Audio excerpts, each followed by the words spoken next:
Olá a todos, meu nome é Walter dos Santos e este é o canal Explicando a Notícia. No vídeo de hoje vamos explicar uma matéria publicada pelo portal Diário Prime News, a quem desde logo nós dispensamos os créditos por essa publicação e evidentemente que vamos deixar o link na descrição desse vídeo a fim de que vocês possam conferir diretamente no portal Diário Prime News a publicação original. Dito isto, vejamos: dívida com cartão de crédito caduca depois de 5 anos ou fica no SPC e Serasa? Entenda a partir de agora nesta apresentação. Antes, porém, eu gostaria de lhes fazer um convite. Se inscreva neste canal, ativa o sininho a fim de que vocês sejam notificados todas as vezes que eu fizer uma nova publicação, bem como deixa o seu joinha e compartilha esse vídeo em suas redes sociais para que nós consigamos informar o maior número de pessoas possíveis. Vejamos, pessoal: cartão de crédito e SPC Serasa. Dívidas no cartão de crédito costumam ser um dos principais motivos de endividamento das pessoas. Conforme dados de março de 2019, apontados por pesquisa da Confederação Nacional do Comércio de Bens, Serviços e Turismo, CNC, um total de 10.076.172 famílias brasileiras estariam endividadas. O cartão de crédito, por sua vez, foi apontado como principal vilão por 78% das famílias endividadas. Mas, diz a matéria, a questão é: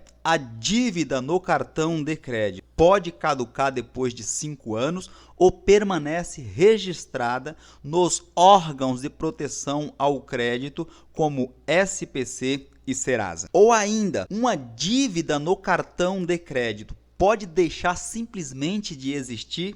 Muitas pessoas acreditam que depois de 5 anos o débito simplesmente desaparece, mesmo no cartão de crédito. Contudo, o termo correto, na verdade, é prescrever. Embora fale-se popularmente que a dívida caducou, o termo correto seria prescreveu. Vejamos a respeito da prescrição o que diz a Lei número 10.406, que na verdade é o Código Civil, ao tratar do prazo de prescrição. Em seu artigo 206, diz que a dívida prescreve em 5 anos e assim está disposto no seu inciso 1. A pretensão de cobrança de dívidas líquidas constantes de instrumento público ou particular. Então, quando o legislador está dizendo aqui instrumento público ou particular, na verdade ele está se referindo ao contrato. Todas as vezes que você adquire uma dívida, ela vem por meio de uma contratação. Quando você solicita o cartão de crédito, via de regra, você está assinando um contrato de adesão. E no nosso exemplo aqui, ele seria tratado como um instrumento particular. Em outras palavras, o instrumento que possibilitou a aquisição do cartão de crédito. Ou seja, houve aqui uma contratação entre a pessoa que adquiriu o cartão de crédito para com a administradora do cartão. Quando uma pendência prescreve, quer dizer que ela ultrapassou 5 anos e será retirada das listas de inadimplência em órgãos de proteção ao crédito, como o SPC e Serasa. Neste ponto é importante a gente observar o seguinte, que dívida que pode ser cadastrada no SPC e no Serasa, por exemplo, é aquela com até 5 anos, ou seja, uma dívida que ainda não está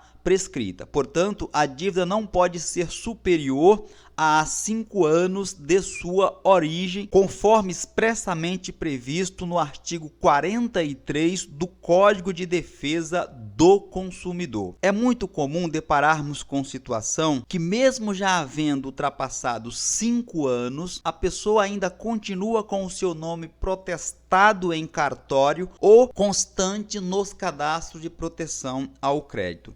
Isso acontece porque muitas empresas, valendo inclusive de fraudes, acabam protestando os títulos, ou seja, o contrato dos devedores, mesmo a dívida já estando prescrita prescrita de acordo com a legislação vigente. E o protesto nos cartórios de registro é utilizado inclusive para dar um ar de legitimidade a essas dívidas, que por consequência passa a ideia para o devedor de que a prenotação, ou seja, o protesto dessas dívidas fora legal, tanto é que o oficial de registro assim o fez. E mais ainda, uma vez protestado, algumas empresas acabam na sequência solicitando para os órgãos de proteção ao crédito, tais como o SPC e o Serasa, que incluam o nome desses devedores na lista de inadimplentes. Com relação ao protesto,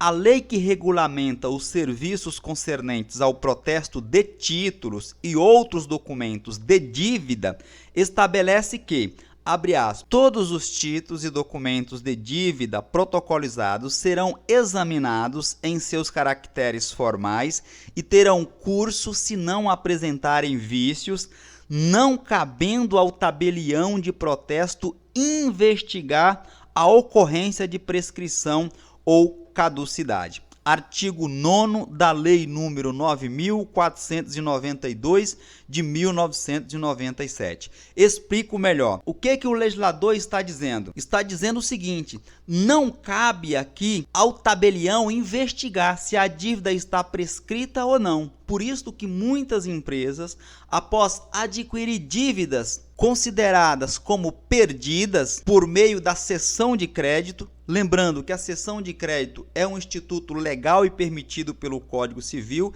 entretanto, essas empresas compram essas dívidas de bancos e administradoras de cartões de crédito, protestam essas dívidas mesmo após haver ocorrido a prescrição legal, bem como prenotam o nome dos devedores em órgãos de proteção ao crédito e insistem em efetuar as cobranças contra esses devedores, na maioria das vezes com ligações insistentes, constrangedoras. Antes de ir para a próxima etapa, cabe esclarecer o seguinte: legalmente, ou seja, por meio de uma ação de cobrança na justiça, a dívida prescrita não pode ser cobrada. Se assim o fizer, cabe ao juiz, ao magistrado, de ofício reconhecer a prescrição da dívida e indeferir a ação da empresa que tentou cobrar. Entretanto, nada impeça de que essas empresas, por meios próprios, efetuem as cobranças. Agora, cabe esclarecer, entretanto, que o devedor, após a prescrição de uma dívida, só efetua o pagamento se ele quiser. Legalmente, ele não pode sofrer nenhuma ação de cobrança. Dito isto, vamos para o próximo tópico. Entretanto, diz a publicação, a dívida continua a existir. Não vai constar mais nos cadastros de inadimplentes, mas ainda constará nas empresas onde ela foi contraída, onde ela foi contratada. Isso é verdade. Nos bancos de dados internos, aonde houve a contratação, sempre irá existir essa dívida enquanto não houver o pagamento. Assim, mesmo que passados 5 anos e o nome da pessoa não apareça mais no SPC e Serasa, por exemplo, se a pessoa for solicitar um cartão de crédito na mesma empresa em que ficou devendo, certamente terá o seu pedido negado. Isto porque em seu nome ainda consta dívida, ou seja, para aquela empresa você estará inadimplente enquanto não efetuar o pagamento. Embora a dívida estando prescrita legalmente falando, ela não deixa de existir nos cadastros internos da empresa que concedeu esse crédito ou lhe forneceu um cartão de crédito, por exemplo. Continuando, portanto, se um consumidor com dívida em um banco for solicitar um cartão de crédito nesse mesmo local 5 anos depois, ele não será aprovado, porque na base de dados da empresa a dívida ainda vai aparecer. É o que acabamos de explicar anteriormente. Dessa forma, podemos afirmar, diz o autor da reportagem, que apesar da dívida do cartão de crédito caducar em 5 anos, ela não deixa de existir e, eventualmente, a pessoa que fez o débito pode ter algum problema com a empresa que a dívida foi feita. Problema aqui no sentido de não ter a concessão de um novo crédito ou de um novo cartão de crédito, por exemplo. Problema na justiça após a prescrição da dívida de acordo com o artigo 206 do Código Civil, essa pessoa não terá qualquer problema. Entretanto, diz a publicação: o que fazer para resolver a pendência no cartão de crédito? A melhor forma de regularizar a situação financeira é procurar a empresa credora e negociar.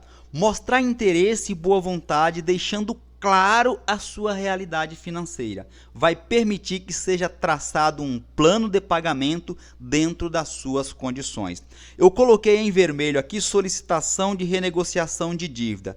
Em um link na descrição desse vídeo, nós vamos deixar um modelo de carta para você que tem dívida com bancos ou administradoras de cartão de crédito e, de acordo com a sua realidade financeira, possa fazer exatamente o que o especialista está falando. Solicitar para ele a possibilidade de efetuar esse pagamento a fim de que você fique com o nome limpo na praça, de acordo sempre com a sua realidade financeira. Você não irá pagar nada por isso. Estou disponibilizando em um link, estará com este nome: solicitação de renegociação de dívida. Vai ter um link para você acessar e imprimir o modelo de solicitação de renegociação de dívida, totalmente gratuito. Contudo, vale a pena seguir algumas dicas como essa. Priorize as dívidas com maiores juros. Se você tem mais de uma dívida, o importante é dar prioridade para as dívidas que têm os maiores juros.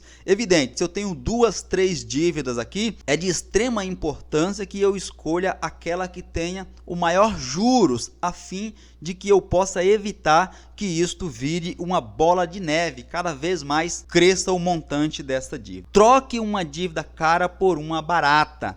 Neste caso, sendo possível, uma boa estratégia é tentar pegar um empréstimo com juros mais baixos do que a dívida no cartão de crédito. Procure quitar essa dívida no cartão à vista.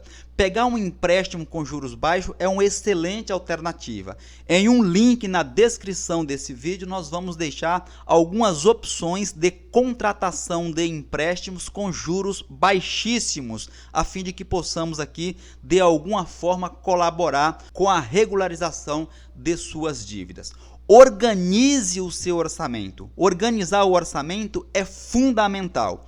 Considere a possibilidade de usar um aplicativo ou uma planilha financeira que permitam organizar gastos e também as receitas. Igualmente, nós vamos deixar links de aplicativos e planilhas financeiras a fim de que você possa fazer essa organização. Estará tudo na descrição deste vídeo. E por último, corte gastos desnecessários. Enquanto você está com dívidas por um determinado período, será necessário cortar alguns gastos. Evidentemente, se a situação não está boa, nós devemos apertar um pouco aqui e fazer alguns sacrifícios. Uma boa ideia é procurar evitar coisas que podem ser consideradas mais supérfluas. No entanto, nesse ponto, a reflexão é particular. Veja alguns exemplos. Você pode cortar uma TV por assinatura, refeições fora de casa, reduzir gastos com presentes, roupas e sapatos,